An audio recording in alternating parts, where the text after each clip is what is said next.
Hello friends, welcome to LL YouTube channel. இப்போ நம்ம பார்த்துருக்க கொஸ்டின் பேப்பர் என்ன டிஸ்ட்ரிக்டுடையதுன்னு பார்த்தீங்கன்னா ராணிப்பேட் டிஸ்ட்ரிக்டுடைய கொஸ்டின் பேப்பர் தான் பார்த்துட்ருக்கோம். செகண்ட் மிட்டம் தமிழ் மீடியத்துக்குடைய கொஸ்டின் பேப்பர் என்ன சப்ஜெக்ட்னு பார்த்தீங்கன்னா சோசியல் சயின்ஸ் சப்ஜெக்ட் பார்த்துட்ருக்கோம். 8th standard. சோசியல் பொறுத்தவரை சொல்லணும்னு பிள்ளைங்க சொல்லுவேன். ஃபஸ்ட்டு எல்லா லெசன்லேயும் புக்கு பின்னாடியோட 1 மார்க் கொஸ்டின் நல்லா படிச்சுக்கோங்க. 1 மார்க் கொஸ்டினே பார்த்தீங்கன்னா உங்களுக்கு 70 மார்க்கு கேட்காங்க. அது போக பார்த்தீங்கன்னா மேப் வந்து 6 மார்க்கு கேட்காங்க. ஸோ 23 மார்க் ஈஸியாக ஃபுல் மார்க்ஸ் ஸ்கோர் பண்ணிடலாம். 1 மார்க்கும் நீங்கள் மேப்பும் பார்த்துக்கலாம். நெக்ஸ்ட்டு பேஸில் அப்லோட் பண்ணுற எல்லா டிஸ்ட்ரிக்டுடைய 2 மார்க் 5 மார்க் கொஸ்டின் படிங்க.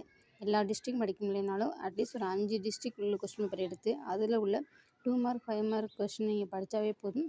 கண்டிப்பாக எக்ஸாமில் கண்டிப்பாக அட்டன் பண்ணிடலாம். நீங்கள் அட்டன் பண்ணுற மாதிரி தான் இருக்கும் எல்லாமே.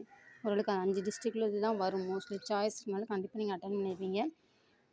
நாங்கள் போகிற கல்வி சம்பந்தமான வீடியோ உங்களுக்கு யூஸ்ஃபுல்லாக இருந்துச்சுன்னா மறக்காமல் எங்கள் சேனலில் ஃபாலோ பண்ணுங்கள். பாய். நெக்ஸ்ட் இது சம்பந்தமான ஒரு வீடியோவில் சந்திக்கலாம். பாய்.